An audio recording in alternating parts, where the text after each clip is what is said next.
এজনী ছোৱালীয়ে ভালপোৱা মানুহজনৰ পৰা পোৱা সকলোতকৈ দামী উপহাৰ হ'ল সন্মান আৰু সময়। বৰ্তমান বহু সম্পৰ্ক নষ্ট হয় আনৰ কথা শুনি, আপোনজনক সন্দেহ কৰাৰ বাবে। অভিমান বহুত বেয়া বস্তু, যিয়ে দুখন হৃদয়ক একে হ'ব নিদিয়ে। এজন ব্যক্তিয়ে তেওঁৰ প্ৰিয়জনৰ ওপৰত বেছি খং কৰি থাকিব নোৱাৰে। ল'ৰাসকলে ক্ষীণ ছোৱালী কিয় ভাল পায়? বহুতে কয় ল'ৰাবোৰে ক্ষীণ ছোৱালী ভাল পায়। আচলতে কথাটো তেনেকুৱা নহয়। ছোৱালী ক্ষীণ হওক বা শকত তাতে কোনো কথা নাই। আচল কথাটো হ'ল ছোৱালী মনে যিটো পচন্দ কৰে। ভালপোৱা আৰু বন্ধুত্ব ভাল মানুহৰ লগত হ'লে জীৱন সলনি হৈ যায়, কিন্তু বেয়া মানুহৰ লগত হ'লে জীৱন ধ্বংস হৈ যায়।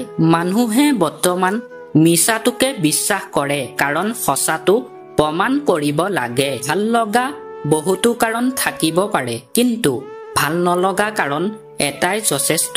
যাক পাবলৈ আগতে প্ৰাৰ্থনা কৰিছিলোঁ, এতিয়া তাক পাহৰিবলৈ প্ৰাৰ্থনা কৰোঁ। কাৰোবাৰ কথা চিন্তা কৰাটো ভুল নহয়, কিন্তু কাৰোবাৰ কথা চিন্তা কৰি নিজৰ জীৱন ধ্বংস কৰাটোহে ভুল কথা। শাৰীৰিক আঘাত এদিন ভাল হৈ যায়, কিন্তু মানসিক আঘাতে মানুহক শেষ কৰি দিয়ে। প্ৰিয় বস্তুবোৰৰ মূল্য সকলোৱে বুজি পায়, কিন্তু হেৰাই যোৱা পাছত। ব্যৰ্থ হোৱা উপায় বহুত আছে, কিন্তু সফল হোৱা উপায় এটাই, সেয়া হ'ল চেষ্টা।